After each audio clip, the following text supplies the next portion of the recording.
IPL 2025 season మరికొన్ని గంటల్లో restart కాబోతుంటే తొలి మ్యాచ్లో రాయల్ ఛాలెంజర్స్ బెంగళూరు జట్టు కేకేఆర్ జట్టును ఢీకొట్టబోతుంది. ఇక ప్లే ఆఫ్ ముంగిట ఆర్సీబీ జట్టుకు అన్నీ కలిసి వస్తున్నాయి.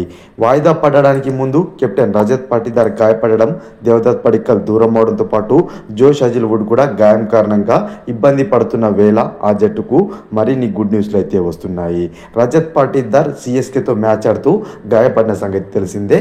దీంతో అతను దాదాపుగా 10 రోజుల పాటు ఐపీఎల్కు దూరం అవుతున్నట్లు అప్పట్లో వార్తలు వచ్చాయి.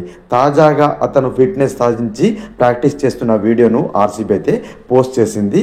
కేకేఆర్తో జరగబోయే మ్యాచ్లో కెప్టెన్ రజత్ పాటీదార్ దాదాపుగా బరిలో దిగే అవకాశాలు కనిపిస్తున్నాయి. అదేవిధంగా ఆర్సీబీకి మరొక గుడ్ న్యూస్ చూసుకున్నట్లయితే రొమారియో షెఫర్డ్, వెస్టిండీస్కు చెందిన ఈ ఆటగాడు సిఎస్కేతో మ్యాచ్లో తుఫాన్ ఇన్నింగ్స్తో జట్టును గెలిపించడంలో కీలకమైన పాత్ర పోషించగా వెస్టిండీస్ అయితే ఇంగ్లాండ్ టూర్కు వెళ్ళబోతుంది. వైట్ బాల్ సిరీస్ అయితే ఆడబోతుంది. ఈ క్రమంలో ప్లే ఆఫ్ మ్యాచ్లకు రొమారియో షెఫర్డ్ దూరం అవుతాడని అప్పట్లో వార్తలు రాగా తాజాగా విండీస్ బోర్డు ఐపీఎల్ పూర్తి మ్యాచ్లో ఆడేందుకు రొమారియో షెఫర్డ్కి అయితే గ్రీన్ సిగ్నల్ ఇచ్చింది. బీభత్సమైన ఫామ్లో ఉన్న రొమారియో షెఫర్డ్ కీలకమైన ప్లే ఆఫ్ మ్యాచ్లకు అందుబాటులో ఉండడం ఆర్సీబీ జట్టుకు అత్యంత బలంగా ఉండబోతుంది. ఫ్రెండ్స్, ఈ వీడియో కనుక నచ్చినట్లయితే లైక్ చేసి షేర్ చేయండి. మరిన్ని ఆర్సీబీ అప్డేట్స్ కోసం మన ఛానల్ని సబ్స్క్రైబ్ చేసుకొని పక్కన బెల్ బటన్ క్లిక్ చేయండి ఫ్రెండ్స్.